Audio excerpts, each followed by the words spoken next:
Você está ouvindo ao Pode Curiar.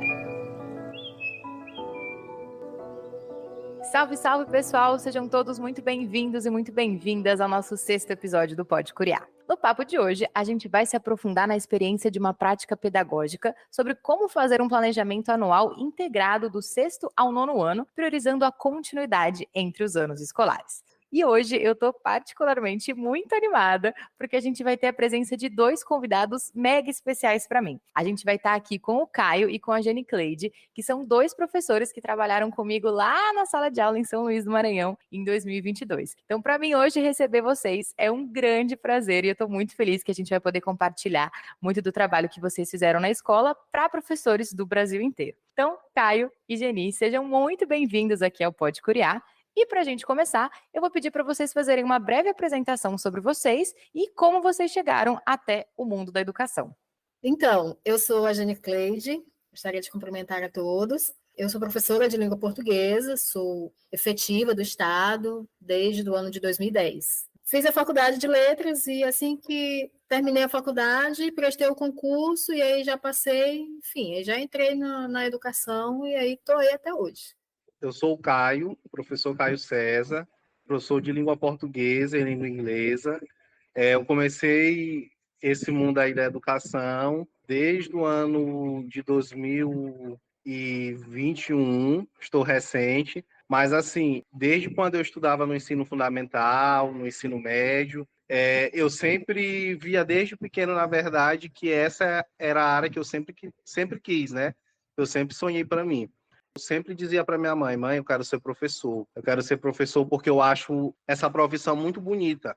Então, eu comecei o curso de letras no ano de 2019, na faculdade Facam, faculdade privada. Consegui meia bolsa do curso, pelo ProUni, né, pelo programa que tem do governo, e fiquei pagando a outra parte. Então, eu comecei na área em 2021 com uma oportunidade que eu tive, né, graças a Deus, de fazer o seletivo pelo Estado, e atualmente eu sou professor contratado, certo? Desde 2021. Que massa, sejam muito bem-vindos, eu estou muito feliz.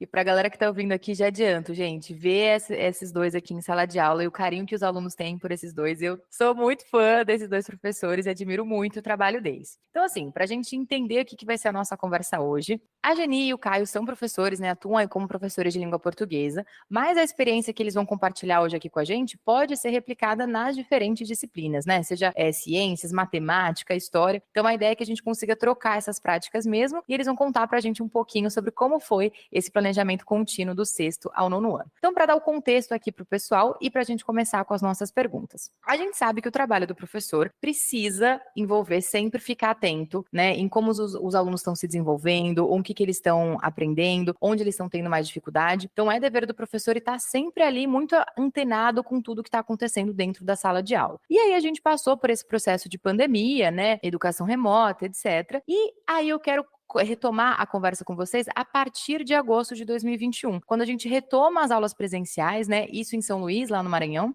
Então, agosto de 2021, as aulas retomam para o presencial. E aí eu quero perguntar para vocês, né? Quais as principais dificuldades que vocês entenderam que os alunos tinham, né, no ensino fundamental 2, na disciplina de língua portuguesa? Então, quais os pontos mais críticos que vocês conseguiram diagnosticar de problemas de aprendizagem nos alunos?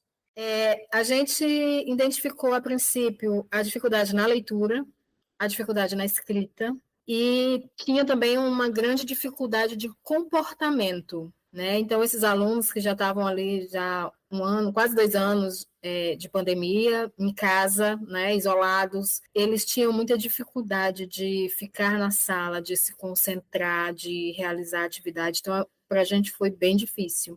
E, assim, logo de cara, a gente já identificou que mesmo com as aulas online, a gente sabe que não é a mesma coisa, né? E que o déficit de aprendizagem era bem grande. E somado à dificuldade da gente conseguir trabalhar com eles por não conseguirem se concentrar na sala.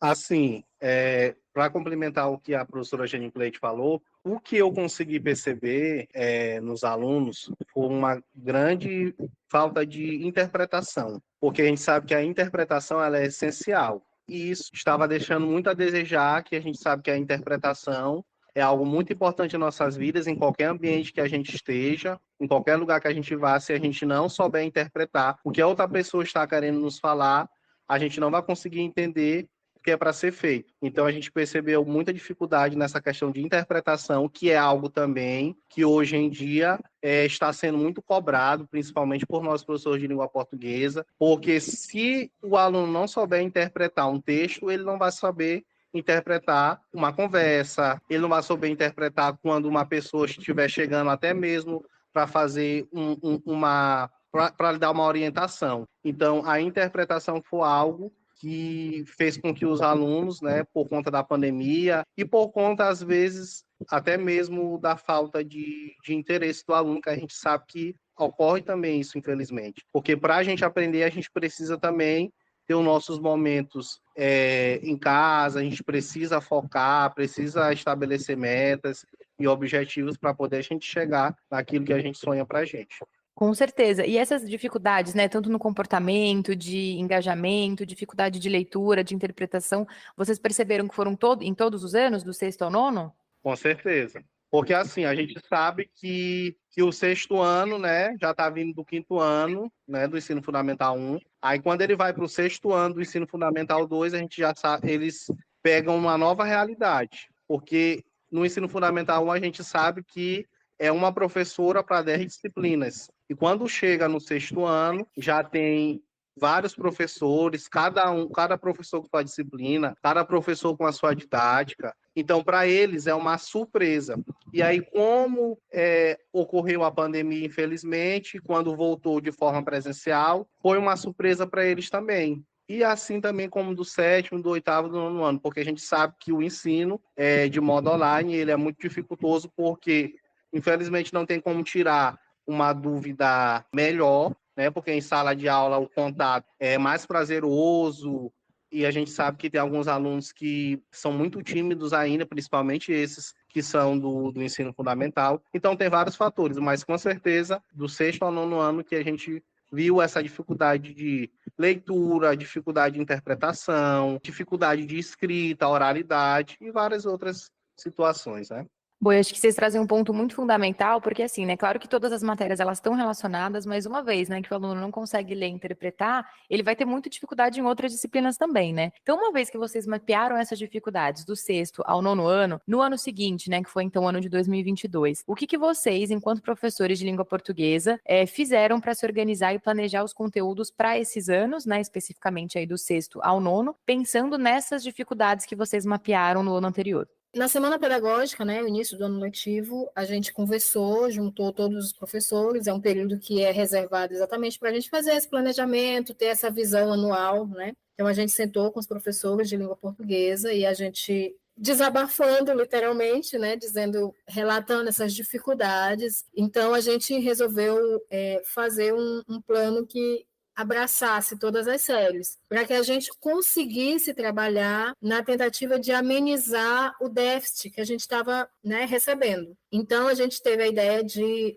fazer um planejamento único, né, visando todas as séries, do 6º ao 9º. Assim, graças a Deus, a gente conseguiu, né, montar o plano e executar o plano, e realmente o resultado foi bem louvável, né, digamos assim, né, Caio? Sim, porque quando a gente trabalha com uma organização de conteúdos do 6º ao 9º ano, quando o aluno sai do 6º ano, já com essa dificuldade que teve no modo online para ir para o 7º ano, ele já sai assim com uma noção daqueles conteúdos que foram trabalhados anteriormente. Porque os conteúdos que são trabalhados no 6º ano, às vezes são trabalhados no 7º também. Então, essa organização desses conteúdos foi justamente para não ficar algo repetitivo, para ser um aprendizado mais prazeroso, um aprendizado mais significativo. Então, foi uma ideia muito boa, né, que os professores, juntamente com a Jenny Cleide, que essa ideia partiu dela, né, a professora Jenny Cleide, foi uma ideia muito interessante para que ficasse algo organizado e o aprendizado fosse mais significativo. Boa, e aí fica uma dúvida, né? Porque a gente sabe que fazer o planejamento anual para uma série já é muito difícil, né? Que a gente pensa, né, o ano inteiro, uma visão macro ali do negócio. E aí vou perguntar, como é que vocês conseguiram estruturar um planejamento contínuo, pensando aí do sexto, sétimo, oitavo e nono ano? Então, que coisas que vocês levaram em consideração para conseguir montar esse currículo contínuo, né? Vamos chamar assim. O que vocês levaram em conta para conseguir priorizar esse planejamento anual do sexto ao nono ano? Então, nós fizemos assim, nós trouxemos todos os professores, né, das séries, porque não tinha como um pensar em todas as turmas, né, era muita coisa. Então, cada professor de cada série fez a sua lista de conteúdos conforme a BNCC, né, a lista de conteúdos do ano. E aí, dentro dessa lista de conteúdos, a gente foi enumerando que conteúdos se repetem para a gente tirar as repetições, né? Não necessariamente só tirar, mas assim, por exemplo, o conteúdo que eu trabalho mais aprofundado no sexto ano, quando eu for trabalhar no sétimo, eu vou dar só uma revisada, para que eu não perdesse muito tempo nesse conteúdo, para que eu conseguisse avançar, porque a gente tinha um déficit muito grande devido à pandemia. Então, tinha muitos conteúdos que muitos alunos não tinham visto. Então, precisava eu saber que conteúdos eu precisava dar com mais profundidade e que conteúdos eu precisava dar de forma mais resumida, para que esse aluno visse esse conteúdo, não deixasse de ver o conteúdo, mas que a gente também conseguisse avançar em outros conteúdos devido ao tempo. Então, nós fizemos essa enumeração do conteúdo, dividimos esses conteúdos nos períodos, e aí, conversando com todos, a gente foi colocando em ordem que conteúdos eu dou no início, que conteúdos eu acho mais viável dar no final, que conteúdos eu vou dar de forma mais aprofundada, que conteúdos eu vou dar aqui de forma mais resumida, né, para que a gente conseguisse englobar a maior quantidade de conteúdos dentro do ano letivo, para que esse aluno que vinha com um déficit muito grande conseguisse ver o máximo possível, né, de conteúdo ali que a gente poderia dar. Exatamente. Então, a Geni falou tudo, né? A professora Geni Cleide falou tudo. Então, teve toda essa organização, esse planejamento com nós professores, que foi algo também que usou muito também da nossa capacidade, do nosso interesse. Deu um pouco de trabalho para a gente fazer isso, porque a gente sabe que a gente quer colocar o aluno como protagonista, a gente quer alcançar, a gente quer que o aprendizado ele seja, né, significativo. Mas para isso tudo tem que ser organizado. Então, foi tudo organizado entre as séries, a gente pegou os conteúdos de acordo com a BNCC, e organizamos, e até hoje nós estamos aí fazendo isso a todo ano para que ficasse de uma forma que os alunos aprendessem melhor. Boa, não, que máximo. E aí eu quero perguntar mais duas coisas, né? Assim, vocês organizaram esse planejamento, priorizando, né, os conteúdos. E como que era? Vocês organizavam na escola, por reuniões? Os professores se juntavam presencialmente juntos? E como que funcionava esse processo mesmo das reuniões para o planejamento acontecer? Porque eu imagino que não deve ter sido fácil conseguir articular com diferentes professores, né, das diferentes séries. E considerando, né, que às vezes na escola tem 2, 3 professores para os sextos anos, 2, 3 professores para o sétimo. Então, como que vocês conseguiram fechar esse planejamento de forma que seja prático para a implementação na escola? Eu acabei puxando, né, coordenando esse projeto. E aí eu sentava com os professores que eram do sexto ano, e aí a gente fazia esse trabalho, selecionava, organizava. Depois eu sentava com os professores do sétimo ano, e aí organizava, depois oitavo, depois nono. E assim a gente fez o mapa completo do ensino fundamental. A parte maior a gente fez durante o período da jornada pedagógica. Só que não deu para concluir. Aí começamos a aula, e aí a gente se reunia no intervalo, a gente tinha um professor de horário vago, e a gente puxava o professor, sentava, reunia aqui, não, professor, dê mais uma olhada aqui, vamos ver o que a gente vai fazer, escolhe aqui, veja se tá bom, veja se é assim, e aí a gente foi até conseguir fechar mesmo todo o plano, né? Exatamente, a professora Geni Cleide, né, ela puxou bastante a orelha de nós professores, porque às vezes se tornava um pouco, né, cansativo, mas como essa missão é nossa, né, aí durante a jornada pedagógica, como ela já falou, e durante as reuniões a gente sempre tirava um tempo para estar organizando esses conteúdos para ser colocado da melhor maneira em prática possível. Eu gosto muito, porque vocês trazem coisas que são muito importantes, né? Eu acho que na escola a gente precisa muito se organizar e planejar, porque sem isso as coisas não acontecem, né? A gente sabe. Eu acho que quando a gente envolve, né, um planejamento que vai trabalhar com diferentes professores, eu acho super importante isso que você traz, Jenny, sobre é preciso ter uma pessoa para coordenar, né? Porque eu acho que o trabalho consegue ficar muito mais otimizado e a chance de êxito que a gente vai ter vai ser muito melhor, né? Claro que a gente constrói muitas coisas em conjunto, mas é sempre importante que a gente tenha ali, né, uma pessoa que esteja de fato olhando para zelar para aquele projeto dê certo, né? Porque a gente sabe, escola é muita coisa acontecendo ao mesmo tempo, e se a gente não tem essa figura de fato, né, se colocando aí, os projetos acabam muitas vezes não acontecendo, né? E eu, de fato, sou testemunha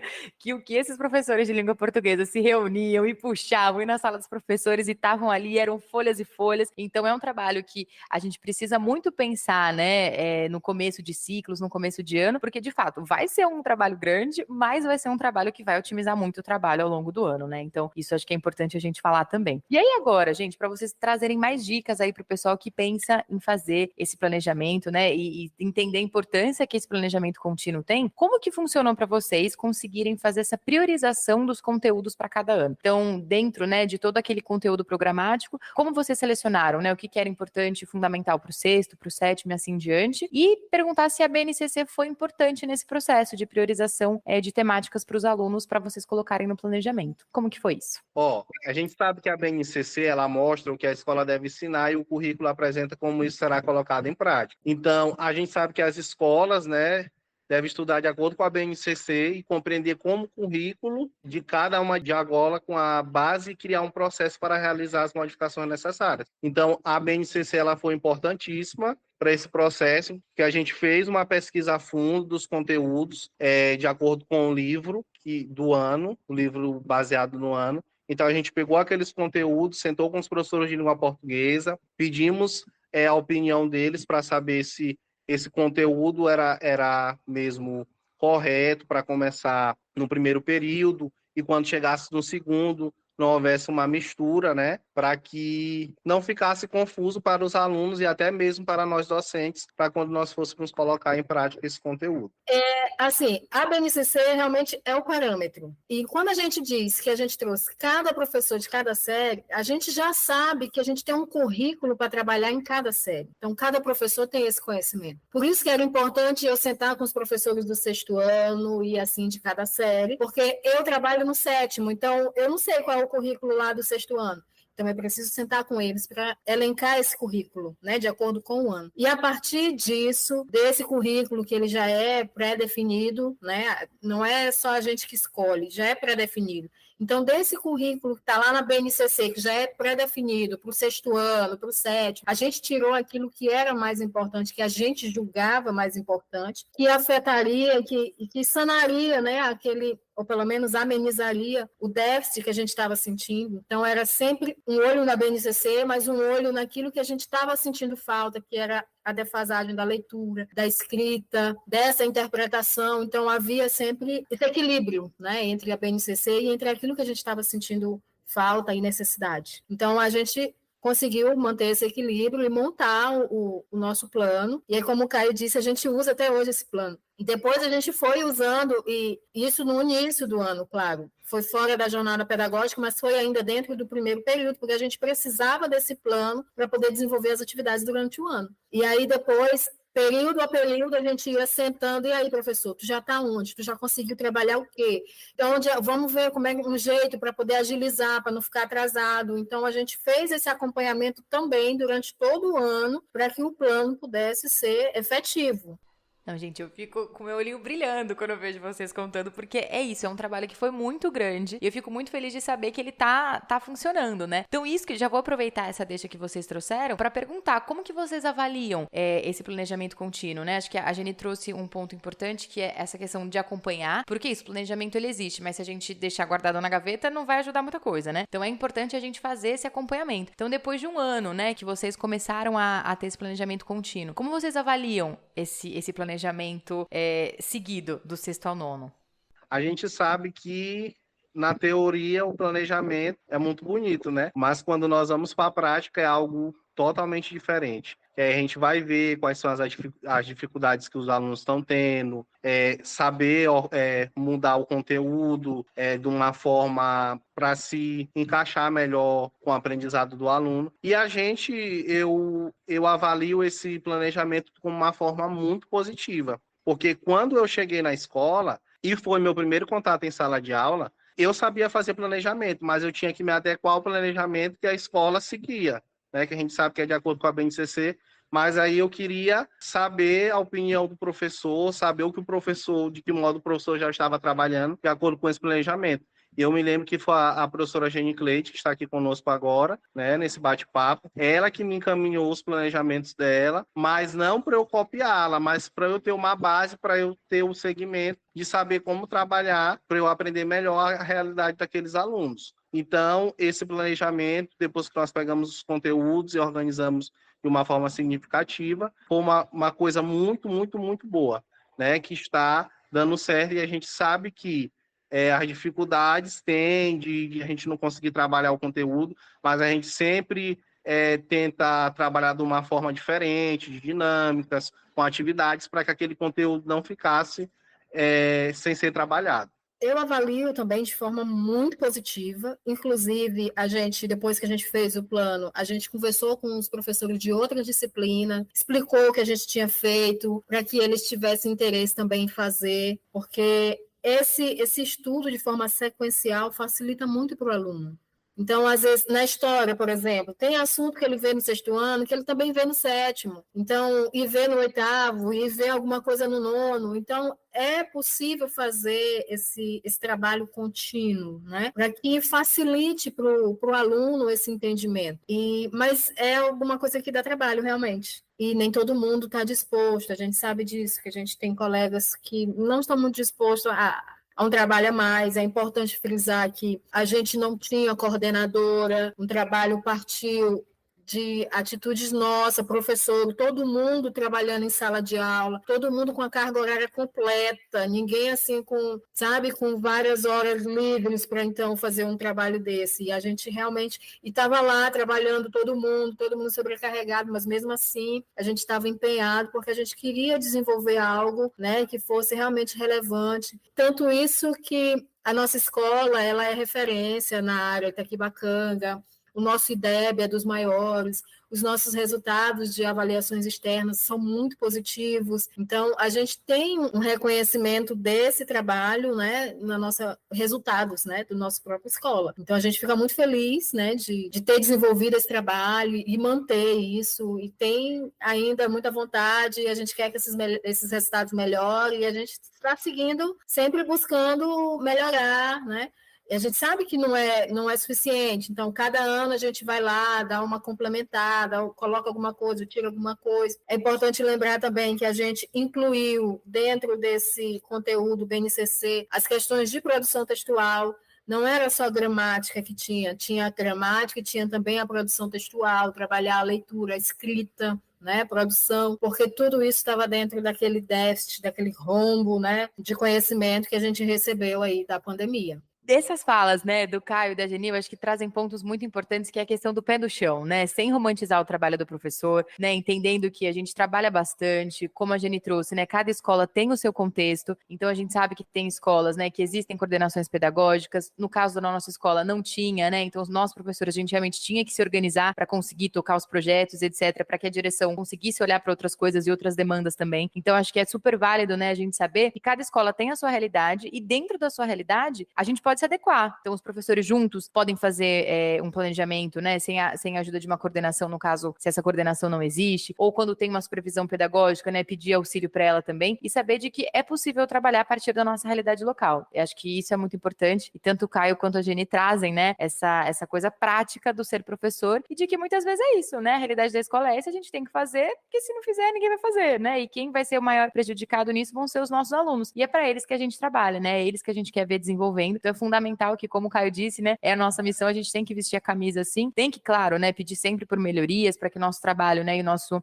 profissão seja reconhecida, mas entendendo também limitações e potencialidades dessa área também. E agora, pessoal, né, depois dessa fala mega inspiradora e pé no chão que vocês trouxeram, vou deixar o espaço aberto aqui para vocês trazerem dica para os professores aí do Brasil inteiro que queiram trabalhar com isso. Então, por onde vocês acham que eles podem começar? O que vocês acham que vocês podiam ter feito melhor e que vocês já aperfeiçoaram nesse ano? ano. Então, como que vocês podem cativar aí mais professores a entenderem que é super importante a gente priorizar e ver, né, o currículo de maneira contínua, tanto no Fundamental 2 quanto no ensino médio. Então, que dica vocês podem compartilhar com os professores? Assim, como nós somos professores de língua portuguesa, a gente sabe que a leitura é importantíssima para esse processo. Então, para a gente aprender cada vez melhor, a gente precisa ler bastante, precisa buscar e precisa se autoavaliar a cada dia. Porque às vezes a gente leva o conteúdo para a sala de aula de uma forma muito monótona, né? Muito repetitiva. E aí a gente pensa que os alunos estão aprendendo e, na verdade, não estão. Nós só estamos passando o conteúdo. Então, a gente tem que buscar livros,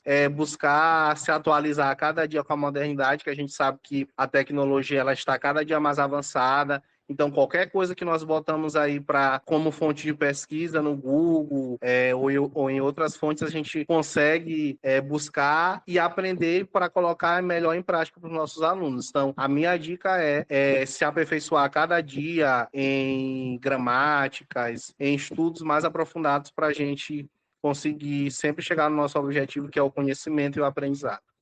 Somando a isso que o Caio falou, né, esse aprendizado, essa busca, né, de novos aprendizados, eu creio que a conversa é importante, o diálogo entre o colega profissional, o professor, ouvir o que o colega diz, quais as angústias, né, as dificuldades, que esse colega ouça também as minhas angústias, as minhas dificuldades, e assim a gente, com o pé no chão, literalmente, consiga olhar essa realidade da sala e ver o que a gente pode fazer para melhorar, para, sei lá, para ser mais lúdico, para ser mais agradável, para ser mais divertido, e não necessariamente ser só aquela aula no livro copiada, ou então copiada no quadro, né, para ir além, para fazer com que esse aluno também busque ir além, que ele veja além das letrinhas no quadro, que ele veja além do sacrifício de responder uma atividade no caderno, né? Buscar estimular esse aluno a ter prazer no que ele está fazendo, no que ele está aprendendo, não só dentro da língua portuguesa, mas também dentro de todas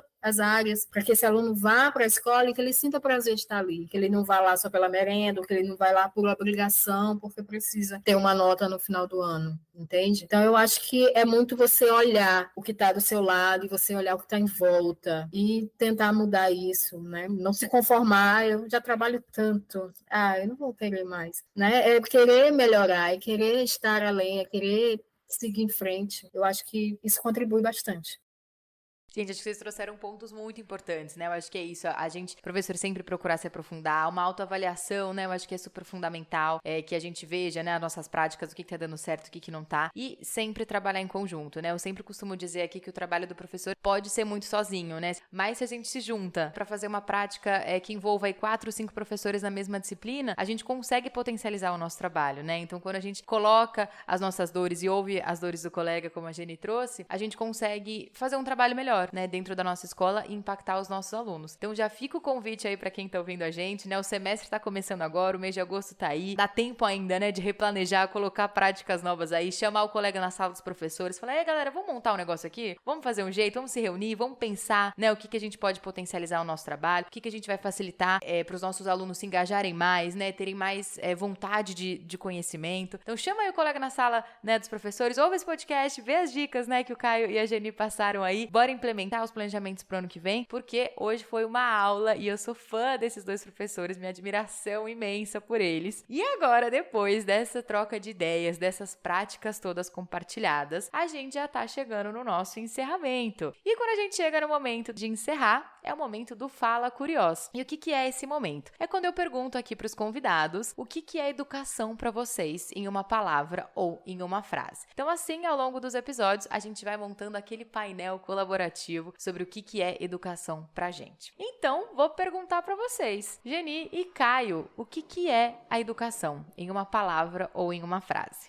Para mim, educação é compartilhar. Para mim, educação é amar. Gente, olha que jeito gostoso de encerrar esse episódio. Não tem jeito. A educação é esse universo que a gente compartilha, que a gente ama, que a gente se doa, que a gente aprende. Tá o tempo inteiro se reinventando, né? Eu não tem jeito, sou apaixonada. E, gente, quero agradecer demais Caio e Jenny Cleide por estarem aqui com a gente no Pode Curiar. A presença de vocês foi muito especial para mim. É a primeira vez que a gente tá entrevistando 2 convidados também. A gente foi, né, aprendi muito com vocês no tempo que passei em São Luís. Sou muito grata e tô muito feliz feliz aqui que vocês puderam contar a história de vocês para que mais professores do Brasil inteiro se inspirem e façam mais práticas coletivas, façam planejamentos coletivos, olhem para os colegas, né? Bora desenvolver uma coisa junto? Que a gente tenha a fortalecer? Então, quero agradecer muito o tempo de vocês e obrigada por estarem aqui no Pode Curiar, viu, gente? Eu quero também agradecer pelo convite. Estou me sentindo muito lisonjeada de estar aqui. Chique demais. Se você quiser saber umas coisas aqui de São Luís do Maranhão, pode chamar a gente. Né, Caio? Pode vir para o Maranhão que tá tudo certo. Gente, eu também estou me sentindo honrado por esse convite. No começo eu estava muito nervoso, né? Estou, porque ser entrevistado é uma honra, ainda mais por essa professora muito querida por nós, né? A Adriana, que está fazendo muita falta aqui para a gente. Então, se precisarem de alguma coisa, nos colocamos à disposição, alguma dica, certo? E espero que vocês tenham aprendido com um pouco que eu e a professora Jenny Cleide compartilhamos aqui nesses minutos. Um abraço. Eu amo, e depois dessa fica o convite, gente, bora compartilhar e bora conhecer o Maranhão também, que é incrível, eu sou apaixonado por esse estado. E agora vamos fortalecer a nossa prática pedagógica? Nos comentários desse episódio no YouTube, contem pra gente alguma prática que você utiliza na sala de aula, na sua escola, quando o assunto é planejamento. Assim a gente aumenta o nosso repertório e faz trocas aí pelo Brasil inteiro. E se você ficou curioso ou curiosa para saber mais, os nossos episódios estão sempre disponíveis no YouTube da Curiós e no nosso canal no Spotify, que vocês podem encontrar a gente por Pode Curiar. No último episódio, a gente entrevistou a Carolina Braga e a gente conversou sobre educação inclusiva em sala de aula. Foi um baita papo e rendeu 2 episódios. Quem ainda não ouviu, vale a pena conferir. Então, depois desse baita papo e dessa baita troca, a gente termina o nosso episódio por aqui. Até a próxima!